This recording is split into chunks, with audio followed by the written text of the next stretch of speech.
Hello students. So in the last video we had read that when Douglas had come for the swimming practice, he was maybe the first one to come. He was a bit early, so he thought that he should wait for others to come. But by that time a big bruiser kind of boy came and he threw him in water and he landed in the sitting position only. He could not get even a second to think what to do. But then, when he was going down towards the bottom, at that time only he had made a plan. He was not out of his wits, though he was afraid, but even then he could make a plan. So now, page number 25, we start with the last paragraph. It seemed a long way down. Those 9 feet were more like 90. So it means he was thrown towards that deeper side of the pool. Okay, the pool was 9 feet deep, that side. Okay, so here he said, when I was going down, though it was just 9 feet deep only, but it seemed to me as if it was 90 feet down, because I was going down, down, down only, and I was just waiting for my feet to touch the bottom. And before I touched bottom, my lungs were ready to burst. But when my feet hit bottom, I summoned all my strength and made what I thought was a great spring upward. So ultimately, he touched the bottom, his feet touched the bottom, and he felt that yes, he was able to stand properly. And then, when he stood in the water, from there he made a big jump. Okay, just to come up, he made a big jump. I imagined I would bob to the surface like a cock. When he made a jump, he thought that maybe this jump is, that strong enough that he would be out of water and he would be lying on the surface. If you remember, this plan only he had made. I imagined I would bob to the surface like a cock. Instead, I came up slowly, but this did not happen. It's not that with single jump he was out of water and he was lying on the surface of the water. No, it did not happen. He said, I came up very slowly. I opened my eyes and saw nothing. It's not that he just came out of water.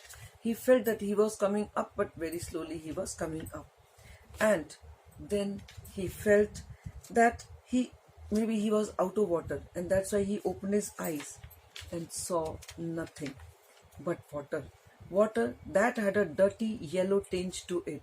Now you may get this question, you may get this line for RTC, and then you may be put this question, why this dirty yellow tinge? Actually, tinge is, we can say, a touch of color. Okay, dirty yellow touch. Why now this is yellow? Because of the sun rays falling on the water. Now, why dirty then? Because otherwise sun rays, it's not that when sun rays fall on water, the water becomes dirty. But here, why dirty word is used? Because here, this Douglas, he himself was so much afraid that he could not enjoy the beauty of water, or he could not enjoy the beauty of sun rays falling on water. For him, it was really dirty water because he was thrown into the water. Okay, so that's why it was having dirty yellow tinge to it. I grew panicky. I reached up as if to grab a rope, and my hands clutched only at water. He said, I was naturally now panicky because I was not out of water. I was not at the surface. So I tried to find something to grab so that I could get help and I could be out of water. But he said, I could not get anything. It was only water. I was suffocating. I tried to yell, but no sound came out. He said, I wanted to yell, to cry for help, but my throat was choked, maybe out of fear. I could not even yell. I could not, no sound actually came out.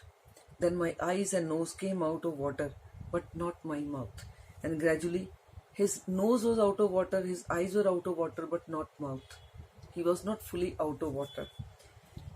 I flailed at the surface of the water, swallowed and choked. Flailed means that he struggled hard to, move and to come out of the water. And he swallowed and choked. I tried to bring my legs up, but they hung as dead weights. He said, I tried to move my limbs. I tried to move my legs, to take out my legs out of water. But these legs were as if these were the dead weights, okay, paralyzed and rigid. And he said, I felt as if my body was very rigid, my body was all paralyzed, and I was not able to move my body the way I wanted. A great force was pulling me under. I screamed, but only the water heard me. And then he felt as if he was again going down, as if some force was pulling him down because he was not fully out of water. That's why the body weight was taking him down only once again. I had started on the long journey back to the bottom of the pool. Now, for the second time, he was now going down because he was not out of water, he was not on the surface, and that's why now the body weight was pulling him down. And now, for the second time, now he started going down. I struck at the water as I went down, expending my strength as one in a nightmare fights an irresistible force. He said, when I was going down, I was trying to I was trying to use my strength, whatever strength I had. And it was as if it was a nightmare, that I was really struggling very hard to stop myself from going down or to try to come out of water, but it was not happening. I had lost all my breath. My lungs ached because maybe the water filled. Okay, and that's why lungs ached. Aching means painful. Okay, it was now he was feeling the pain. My head throbbed. So throbbing is when it is very heavy beating. Okay, so he was feeling that beating in the head even. I was getting dizzy. Dizzy means when you feel that yes, you may faint anytime. Okay, dizzy. I was feeling dizzy, but I remembered the strategy. He said, I was going down, I was feeling dizzy, I was trying to use my strength and I was not able to, but still, I remembered that plan, I remembered that strategy. Now, here, the same plan is given elaborate way, okay, in an elaborate way. So, what was the strategy? What was the plan? I would spring from the bottom of the pool and come like a cock to the surface. The plan was that he would go down, touch the bottom, would stand over there, and then from there he will take a spring, he will take a jump, and then he will come out of water immediately like a cock and come like a cock to the surface. I would lie flat on the water, strike out with my arms, and thrash with my legs. Then I would get to the edge of the pool and be safe.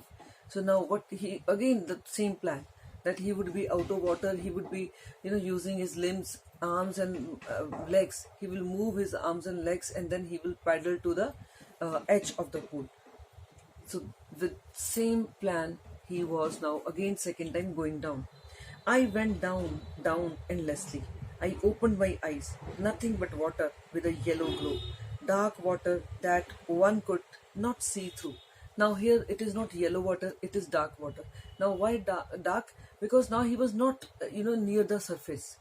He was very down. He was now going down. He was towards the surface, and that's why he felt that there was darkness actually. Okay, light was not reaching to the bottom of the pool now. So that's why he felt darkness over there.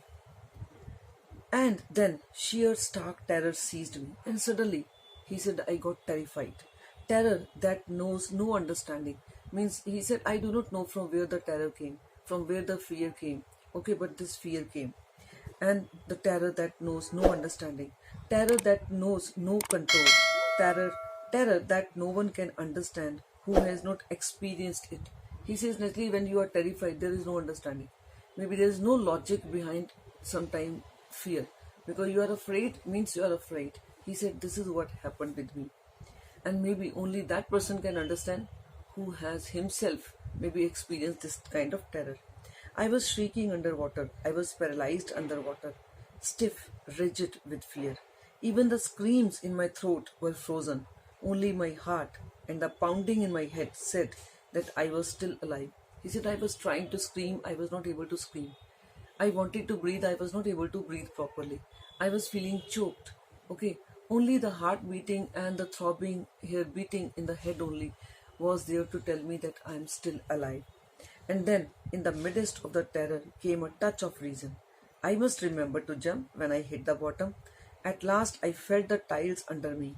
My toes reached out as if to grab them. I jumped with everything I had.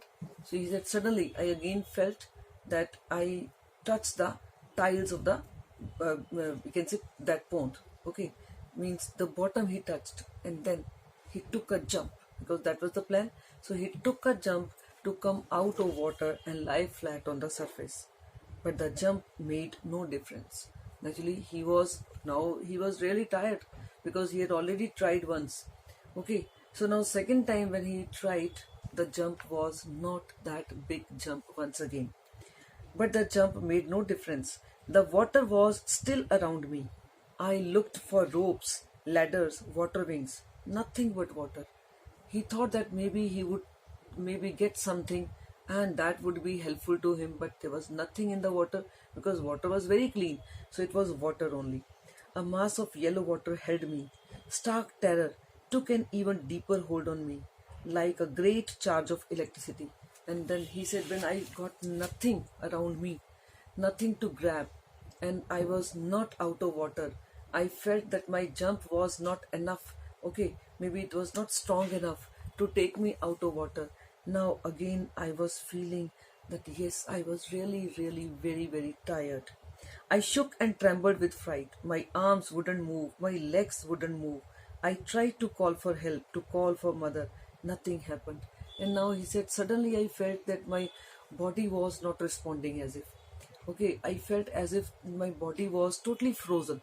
My legs, my arms, I was not able to move. I was trying to call for help. I was trying to shout for my mother.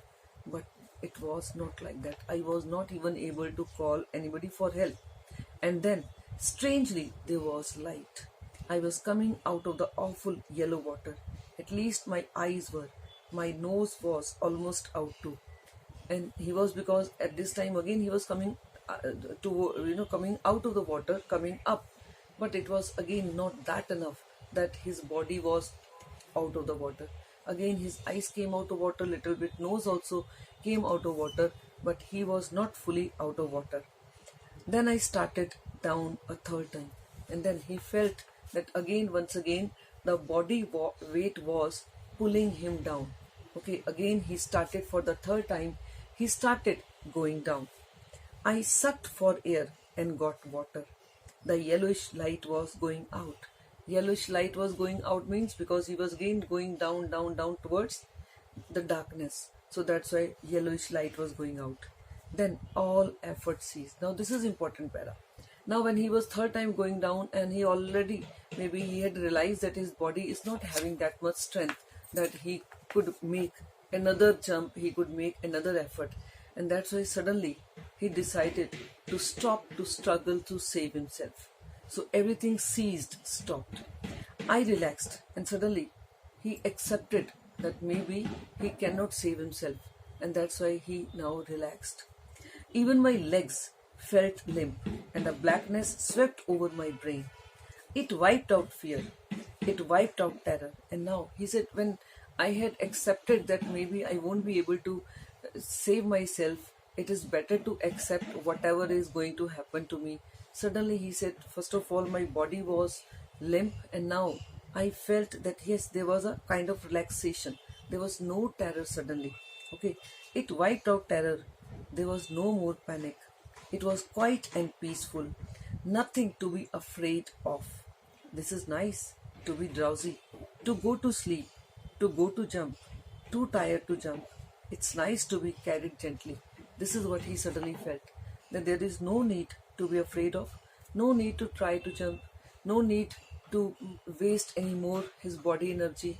Whatever is happening, let it happen and accept it whatever way the life is coming to him. So he was now feeling it's nice to be carried gently, to float along in space, tender arms around me, tender arms like mother's. Now I must go to sleep. And maybe he was now becoming unconscious. He was losing his consciousness. And that's why suddenly he felt that he was floating very smoothly in the water as if he was in his mother's arms, because maybe he was losing his consciousness. I crossed to oblivion, and the curtain of life fell. And suddenly, this is the last thing he remembered, at that time he remembered what happened to him, that maybe when he became unconscious, last moment he remembered that he was thinking that maybe as if he was in his mother's arms, and after that he became unconscious, and maybe at that moment he maybe thought that this is called death, and that's why he thought that maybe curtain of life fell, that maybe he is now drifted towards death. The next I remember, I was lying on my stomach beside the pool, vomiting. But then what happened? When he opened his eyes, he was out of water. He was maybe vomiting because there was water in his stomach and he was vomiting out that water. The chap that threw me in was saying, but I was only fooling. Even that boy was also, that hefty boy was also, boxer kind of boy was also standing over there, and he was just trying to explain to everybody that I never wanted, that he should die. Actually, I thought I was just kidding only. Okay, I was just joking with him. Okay, I was fooling. Someone said the kid nearly died, but be all right now. Let's carry him to the locker room. So why he was carried to the locker room? You may get this question, suppose you get these lines. So locker room, because when people come for swimming, they change their clothes. They wear the swimming suit. So locker room is the place where they keep their belongings. So he was taken over there. Several hours later, I walked home. I was weak and trembling. I shook and cried when I lay on my bed. I couldn't eat that night. For days, a haunting fear was in my heart. So it's not that only on that day he was, even after many hours also, he was still having that panic. He was still having that fear. He was not able to eat properly. He was not able to even walk properly. But it did not happen that this effect was only for next few hours. No, for the next few days, this effect was there. For next many days, he was afraid of water. He was not able to even walk properly because that fear would come back again. The slightest exertion upset me, making me wobbly in the knees and sick to my stomach. Wobbly is when your walk is very unsteady, when you are not able to walk properly. He said, whenever the thought would come, this memory of this drowning would come to my mind, my walk would become very unsteady, and I will feel a kind of, that uneasiness in my stomach because of the memory of that drowning. I never went back to the pool. I feared water. I avoided it whenever I could. And once again, he decided that he will not go near water. He will not now learn swimming because once again that fear come back to him. Okay, so I think in this video, this much. Now 2 videos you have, almost half of the chapter we have done, and I want that you watch these 2 videos continuously so that you are able to understand the chapter. Thank you.